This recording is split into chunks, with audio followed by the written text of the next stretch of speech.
Hi, everyone, and welcome to another edition of Parade's Concierge Desk. We here at Parade specialise in delivering class-defining event concierge service, and our North Star is to offer a frictionless experience for our guests and our clients. Our obsession is around guest experience, and we're really fascinated about how other businesses and brands use experience to build connections with their clients and their customers. Concierge Desk is an opportunity for us to speak to others that feel about experience the same way we do and to share some thoughts with our network. So, through this series, we have some really fantastic conversations with amazing people, and I am delighted to be joined today by Roxanne Reynolds. Roxanne is the founder and creator of Our Creative Studio, which is a global creative agency, and they specialize in bespoke show concepts and immersive entertainment experiences. Roxanne has a rich background in live theatre and has spent over a decade travelling around the world, bringing world-class productions to life, both on and off stage. Today, Roxanne brings that same passion and creative vision to crafting unforgettable theatre-style experiences for clients worldwide. Um, it's good to have a show person on. Rox, tell us a little bit about yourself, first of all. Yes, well, I think you've pretty much described in a nutshell. But like I said, I came from live theatre and I used to be a professional dancer. So in my early 20s, I travelled the world performing on numerous luxury cruise ships, different sort of tours around the world. And that's sort of where I fell in love with, all things showbiz, theatre and entertainment experiences. And swiftly over the years took that and moved into the wonderful world of live events. And that's sort of where we are now, delivering immersive entertainment and sort of show concepts into numerous style live event experiences. So Amazing. Where did the idea for the business come from? when I was dancing, I performed in sort of pop-up like production shows that were for corporate Christmas parties, really. And they were honestly amazing. But that it was, ticketed experiences. It was what you'd book for 250, 300 guests. One company would book them out. And I sort of knew then that there was definitely a market for this because they were so sold out sort of every year. And sort of more and more, especially since after COVID, there was that boom of people wanting bigger and better live experiences. And that's where there's just been a real demand for what we do now. And I think people are experiencing so much and they want to move that into their own events. Yeah. So it's sort of naturally transitioned. And did you just wake up one day and decide, I'm going to set up a business? Or did you have anyone that you spoke to about it? Someone who kind of guided you to do that? Or it's just a spur of the moment thing? No, so I worked for another company who opened in London just after COVID, and we did some amazing work together there. And that's sort of where I realized that there was a market for this. So I got a world of experience through there, and then just naturally sort of moved over and opened the business just over 2 years ago now, which is super exciting to say that we've lasted that long, really. Amazing. Well, we're practically twins because we started just over 2 years as well. And how's that been for you? How's that kind of business owner entrepreneur journey been for you?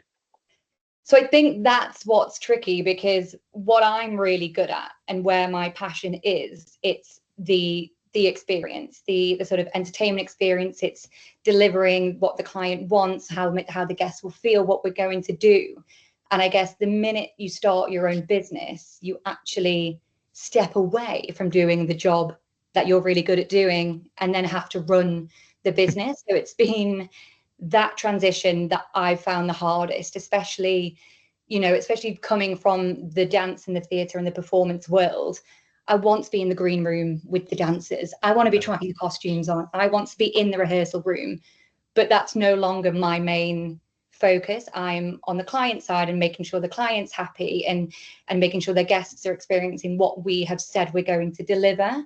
So that's been honestly the hardest transition for me, is actually I guess, stepping out of the production role into the business owner role. Which is client relationship management, I Yeah. guess, a lot of that. And we everyone that we speak to interprets guest experience slightly differently. And as we've spoken about before, experience to you is obviously the entirety of your business. You develop experiences. But when I talk about guest experience, I'm really talking about the experience that people have when they come into your universe, rather than the experiences themselves. So sometimes we speak to people and they talk about client experience, guest experience, member experience. For you, how do you interpret guest experience in your in the business side of things? Who are the key stakeholders for you when it's kind of related to delivering experience? So for us, what's really important, and it's a conversation that we have at the start of any sort of any project with our client and their client and their guests, is, you know, how do we want those guests to feel, and how are we delivering that? And I think when it comes to bespoke experiences, those clients need to feel heard, and, you know, we are tailoring everything to them, so they need to really feel inspired by what we're doing, and that this experience is, it's for them, and they are excited by that. And that's the most important thing, is that they, you know, there is a level of trust there, and they understand that we understand them in a sense, and we're hearing them, and we are delivering what they want, because they know their guests the best, they know themselves the best. So we just need to make sure that they feel sort of heard and trusted throughout the whole process with us, and that's super important to me. And how do you get there? So your client is the business that is hosting the experience, or the individual that's hosting the party that's going to have the experience. And they obviously know what they want, but do you find that you need to also get under the skin of the final audience to ensure that their kind of expectation is aligned and that it's going to be successful? 100%. And, you know, we work across private clients and corporate, and it's so different, the conversations that you have with both people. You know, for a private event, for example, we need to understand how many of these guests are going to, you know, feel comfortable and want to be involved in this immersive experience that we are going to create for them. Because so much of what we deliver is putting the guest in the heart of the experience, but not everybody wants that. And we and these people that are have been invited to these amazing parties, they don't know what they're sort of walking into half the time. It's different to if you've bought a ticket to a, you know, an immersive show. You've bought that ticket, you know you're probably going to be called upon. You're willing and open. For our events, you know, they may get, or 9 times out of 10, they get a mood board, and it's like quite a heavy theme, so they know they have to dress the part. So there's probably an understanding of an element of immersion, but they probably don't know the minute they walk through that door an actor's going to, you know, greet them and sort of guide them on this journey.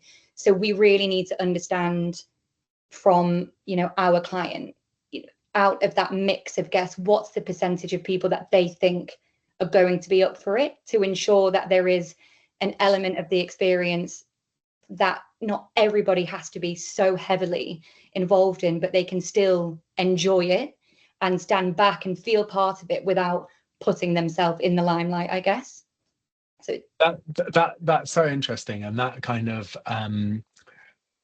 ability to understand how different people are going to react to the experience, but also ensuring that there's a role for them, I presume, because even if someone's not actively jumping up and becoming one of the stars of the show, you still need to create a role for them.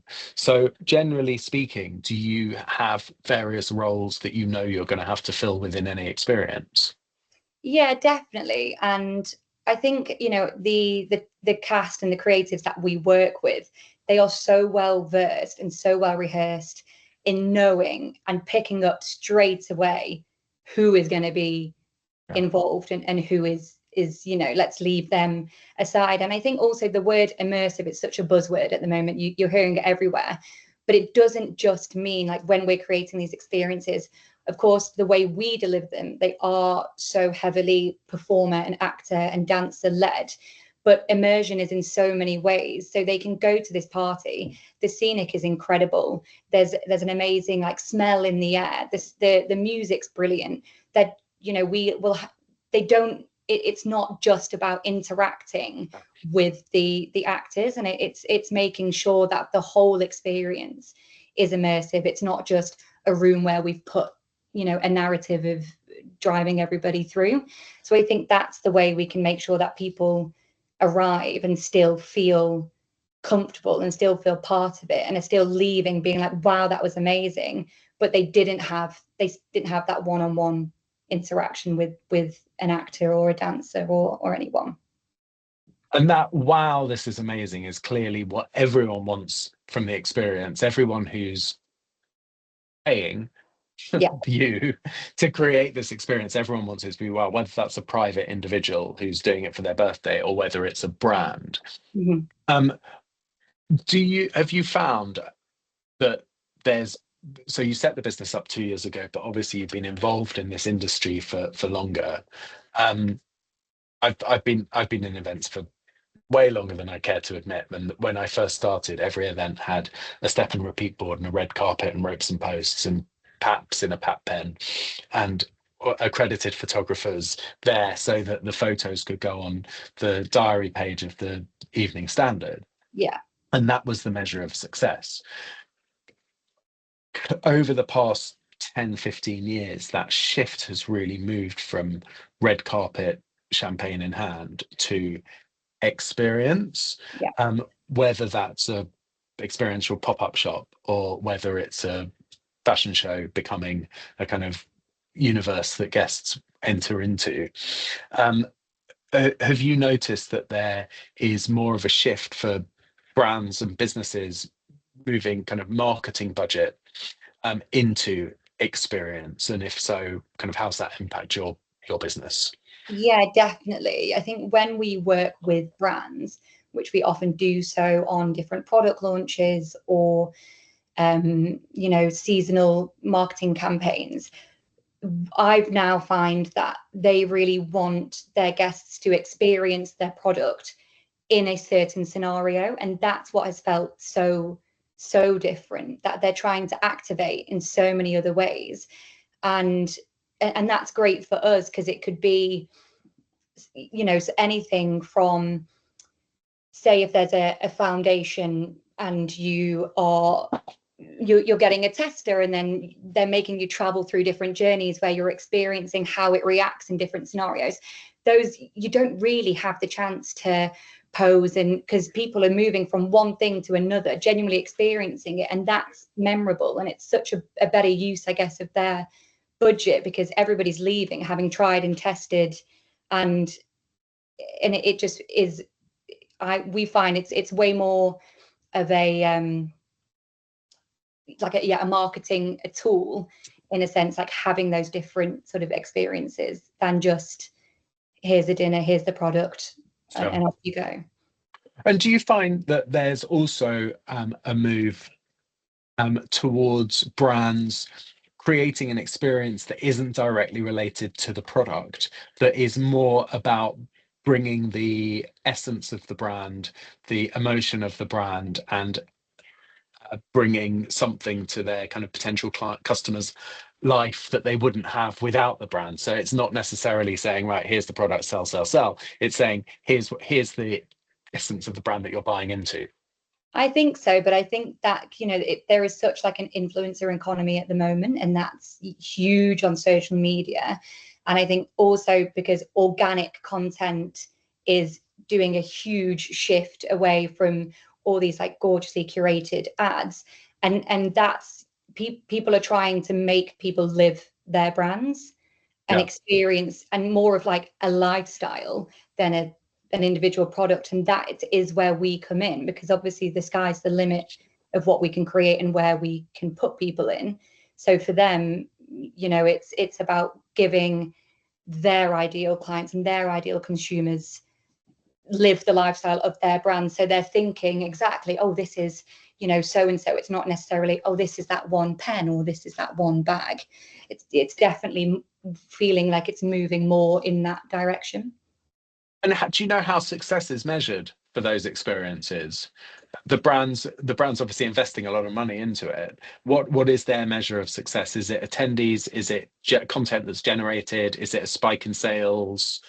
I think we don't get too heavily sort of involved in that side of it, but I do know a huge push is, use like generated content, and like going back to it being an influencer economy these days, that obviously that's a currency in itself. Somebody who's there and posting and it looking amazing, and I'm sure a spike in sales, but we don't get too heavily. For us, it's about, if people experience the moment, it looks amazing, that then gets passed on and translated in word of mouth.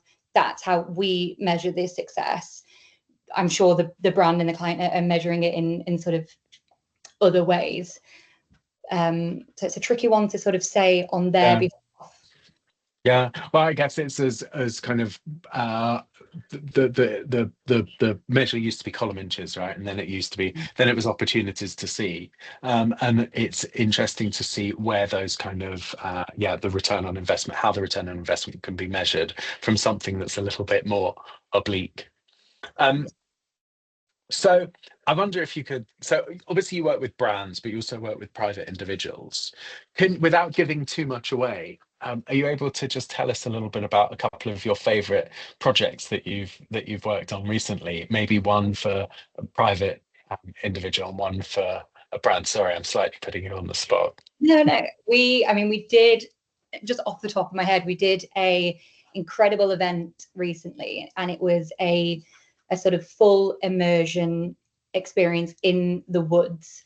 Guests were told to arrive at a venue in the middle of London, were put on buses and driven out to the woods, and there they were greeted by fairies and woodland nymphs, and we had body painted dryads like emerging from the trees, and they were carried through a sort of folklore experience, through like dining literally amongst the trees, a party around the bonfire, and they were just dancing in the woods until the sort of early hours. And there was such a great team on it, and it was just one of those events where months and months and months of planning, and the detail for us and everyone else that worked on it that goes into one night of that is astronomical. And that's why they end up being so amazing, because every tiny detail is thought of the storyline, and it was a birthday party, and it was what the birthday girl wanted and her guests, what they experienced. They've experienced loads of things before, and making it the best and biggest experience ever. And it was just one of those events where you have all these grand ideas and it genuinely translated. It was just, it was amazing. It was honestly amazing. And so that was it. That was obviously a private party. When I think to a brand experience, we did an amazing sort of intimate dining experience for a perfume brand.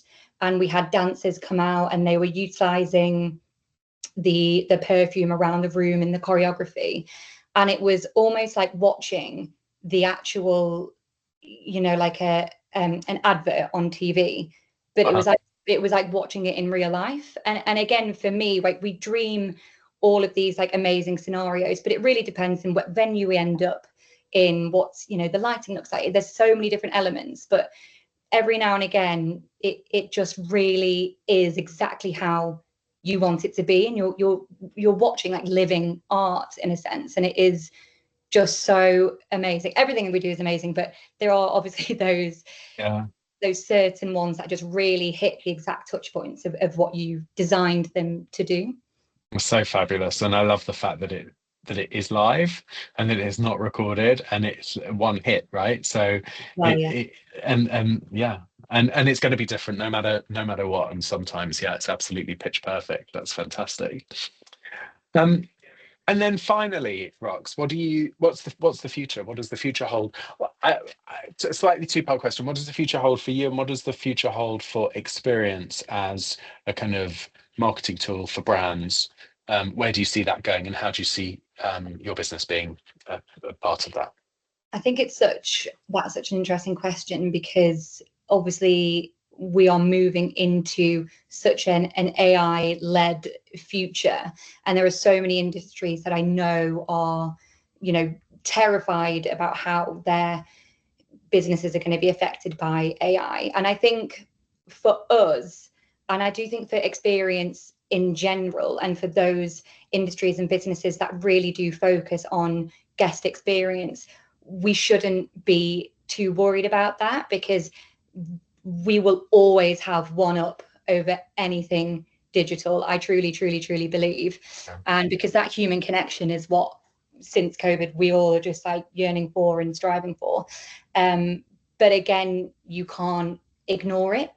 And especially the younger generation coming through, they are going to be expecting more of a fusion of, tech-led experiences or AI moments, because they are going to grow up with that more than we did, because we didn't know it, so it's scary to us.